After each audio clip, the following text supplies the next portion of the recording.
in order to properly eulogize Jerry West, we'd probably need to do a whole episode. I was really, really happy is obviously the wrong word. When I heard he passed, you're obviously very sad.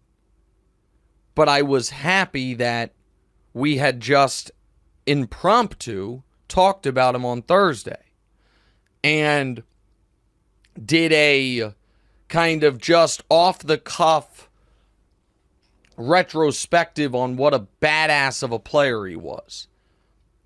What's crazy about his playing career is that you could argue it wasn't as good as his executive career. And one of the great what-ifs in NBA history, DeMonte, this is worth looking back and finding the video of. Jerry West, so he builds the Showtime Lakers. They actually, when they announced Pat Riley is going to be the coach, Dr. Buss announced Jerry West was going to be the coach at the press conference. And Jerry West said, no, I'm not. Not doing it. At the press conference. Like Dr. Buss surprised him. You're going to be the coach. And then it's like, because Magic had forced out the previous coach, didn't like him. And then Jerry West was like, no, I'm not. So then like, it was very weird. And it's like, okay, this is not the video I'm telling you to look up. Lakers have been doing this for years. No, Pat Riley's going to be the coach. Right, yeah, exactly right. Pat Riley's going to be the coach. Jerry West was like an offensive consultant. Pat Riley ends up being one of the greatest coaches of all time. Jerry helps build the Showtime Lakers. Jerry then trades for Shaq, drafts Kobe, and, executes a draft day trade for Kobe. It should be noted, Kobe was the 13th pick of the draft, acquired for Vlade Divac. It's not like it was a LeBron can't miss, won the lottery situation. Jerry West saw something in him.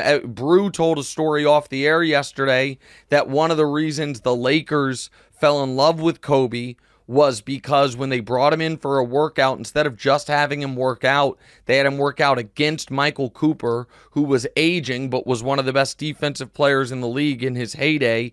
And Kobe did great in that workout. And so Jerry was a visionary. He was the reason, DeMonte, the Warriors didn't trade Klay Thompson for Kevin Love in 2013.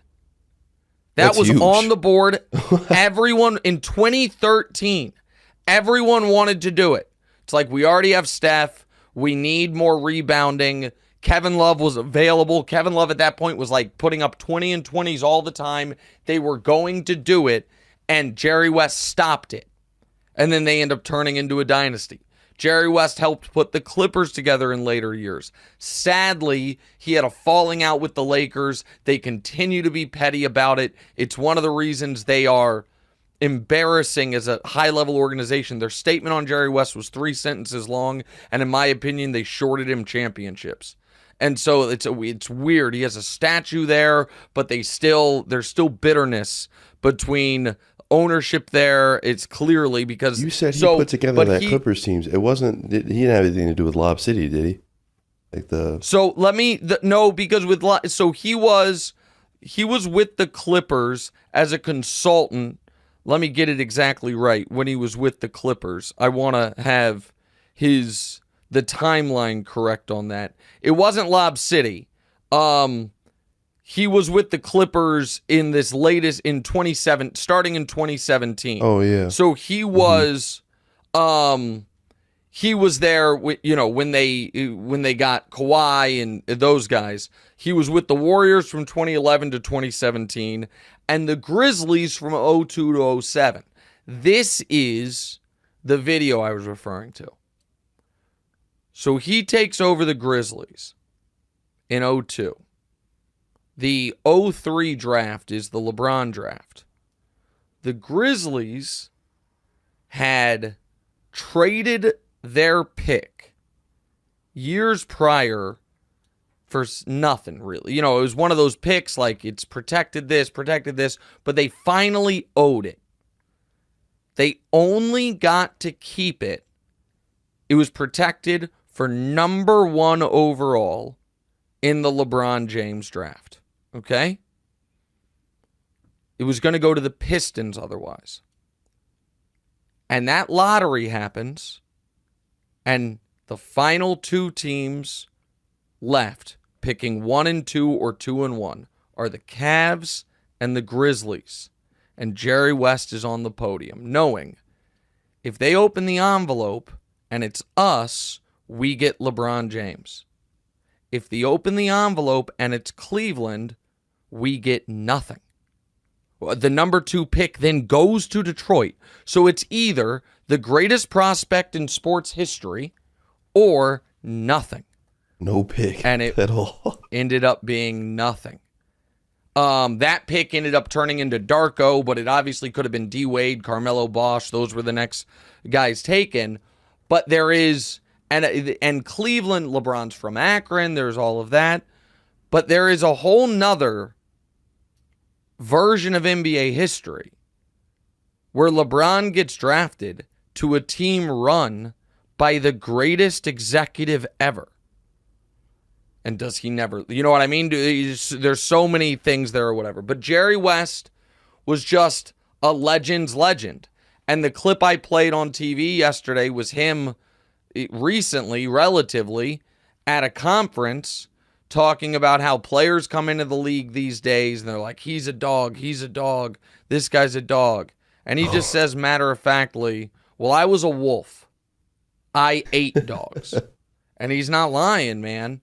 And it's also why when when JJ did the plumbers and firemen thing and he was asked about it. Yeah, something to say about that one too. He flamed him. He was like, at some point the numbers matter, young man.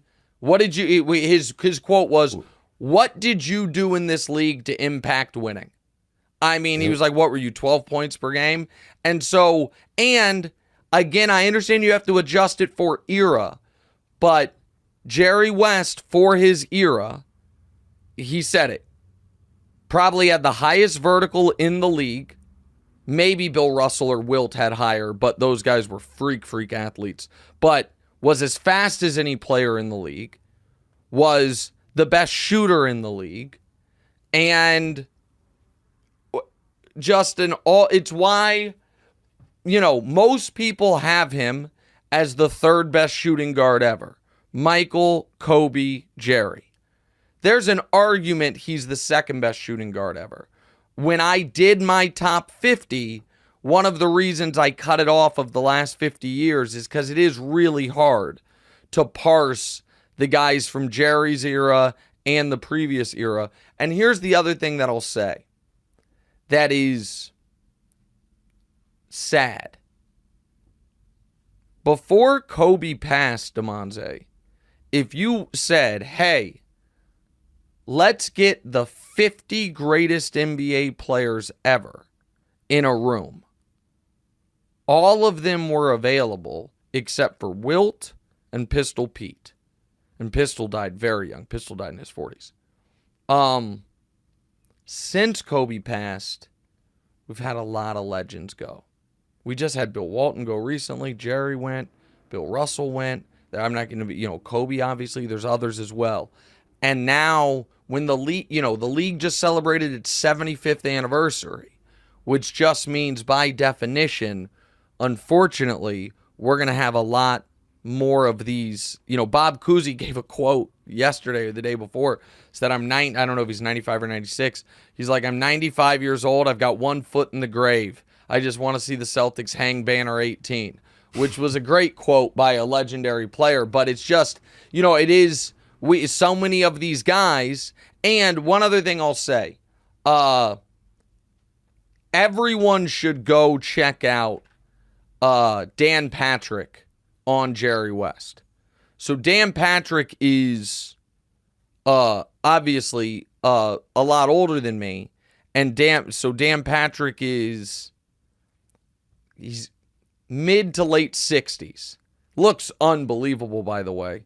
But he's, Jerry West was his favorite player as a little kid. and then he became friends with Jerry West through the show. And Dan, I'm sure he's done it before, but I've never seen him do it. He cried on the air yesterday when he found out the news. And it was touching and a great moment. I text Dan and said how moving it was. The guy's a legend. He made the Hall of Fame 3 different times. He made the Hall of Fame 3 different times for 3 different roles. And obviously, I didn't even say it, he is literally the logo. I mean, he's literally the logo. So just an all-time legend. Hey, thanks for watching. Hit the subscribe button to get more from the show, and make sure to click the bell to get notified every time new content drops. Check out full episodes of What's Right wherever you get your podcasts, or just click the link in the description below.